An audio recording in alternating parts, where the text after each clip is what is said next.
We just got hit with news that nobody wanted to hear, and it's the kind of report that makes your stomach drop when you read it. This isn't speculation anymore. This isn't rumors floating around with no substance. This is real concrete information about Bo Bichette and a team that Blue Jays fans absolutely do not want to see him end up with. And the timing of this couldn't be worse because the winter meetings are in full swing, deals are happening fast, and suddenly the landscape of this entire offseason just shifted dramatically. Ariel Helwani, who's been extremely reliable with his reporting, came out late last night and dropped a bomb. Bo Bichette and the Boston Red Sox had a Zoom meeting. Not just any meeting, but one that apparently went really well. Both sides came away impressed. Bichette liked what he heard from Boston. The Red Sox are showing genuine, serious interest in signing him. This is the first time we're hearing about another team officially meeting with Bo, and it happens to be a division rival. That's the worst possible scenario for Toronto. Think about what this means for a second. The Blue Jays haven't even been reported to have met with Bichette yet, at least not publicly. Meanwhile, they've already sat down with Kyle Tucker. They're pursuing other players. But their own guy, the player who's been with the organization for years, who came up through their system, who was part of the core that just went to the World Series, they're apparently not prioritizing him the same way Boston is. That sends a message, whether it's intentional or not, and that message is being heard loud and clear by Bichette and his camp. Now, I know some people are going to say it's just a meeting. Teams meet with free agents all the time. That doesn't mean anything's going to happen. And sure, that's technically true. But let's be honest here. When a report comes out saying both sides were impressed, that's not nothing. That's meaningful. Teams don't waste time with Zoom meetings unless there's legitimate mutual interest. And if Bichette walked away from that conversation impressed with what Boston had to say, that means he's open to the idea of playing there. That means Toronto has real competition. And it's not just any competition. It's the Red Sox, a team in the same division, a team the Jays play 19 times a year, a team that would love nothing more than to poach one of Toronto's best players and use him against them for the next 5 or 6 seasons. This isn't like losing Bo to the Dodgers or the Cubs, where you'd only see him a handful of times a year. This is watching him rake doubles off the Green Monster at Fenway Park every single time the Jays travel to Boston. That's the nightmare scenario. Ken Rosenthal reported a few days ago that the Red Sox are looking at Alex Bregman as their top priority, but they view Bichette as an intriguing alternative.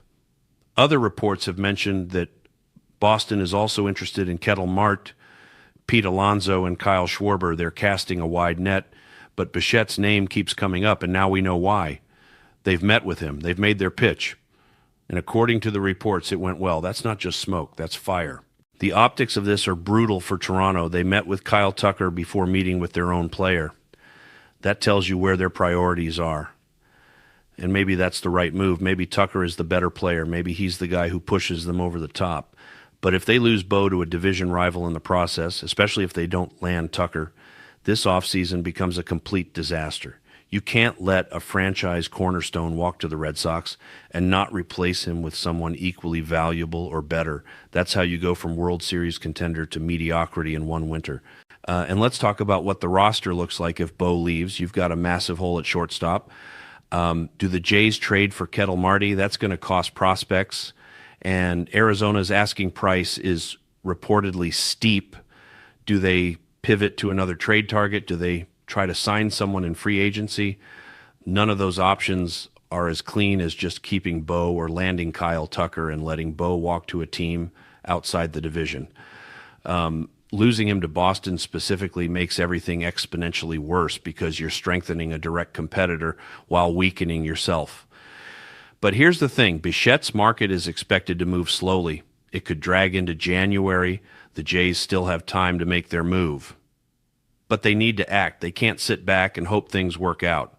If they want Bo, they need to make that clear. They need to meet with him. They need to make him an offer he can't refuse, because if they don't, Boston will. And once that happens, it's over. Now, let's shift gears because there's other news worth discussing, even though it's overshadowed by the Bo situation. Shi Davidi reported that the Blue Jays are casting a wide net in the bullpen market. They're looking at high leverage arms, and they apparently had some interest in Emilio Pagan, though nothing came of that. The relievers market is moving quickly. Edwin Díaz signed with the Dodgers. Other guys are coming off the board fast. If Toronto wants to upgrade their bullpen, they need to move now.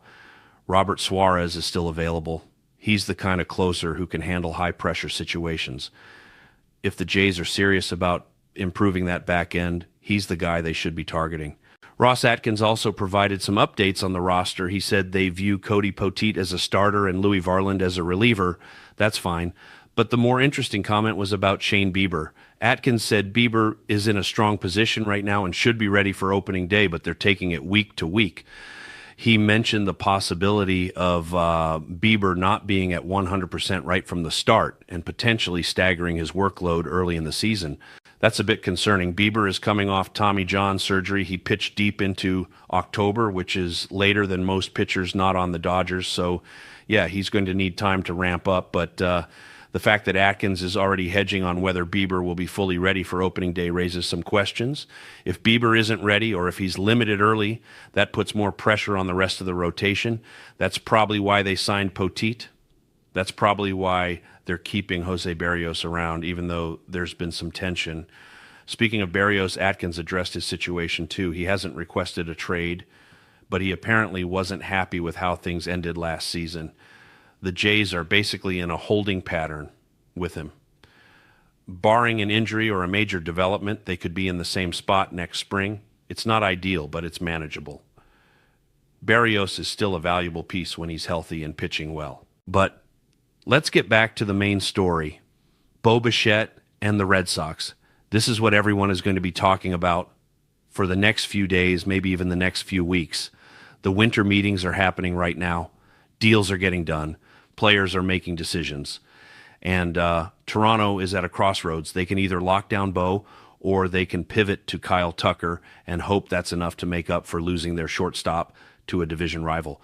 The pressure is on Ross Atkins in the front office. They've made some solid moves already. Dylan Cease was a huge signing. But if they botch the Bo Bichette situation, if they let him walk to Boston without landing Tucker or someone of equal value, this offseason is a failure. You can't lose a player like Bo to a team in your own division and expect to compete at the same level. It doesn't work that way. So where does this leave us? The Red Sox are serious about Bo Bichette. They've met with him. He's impressed. The ball is now in Toronto's court. They need to respond. They need to make their move, because if they wait too long, if they hesitate, Boston is going to swoop in and take one of their best players. And that's not just bad. That's a disaster.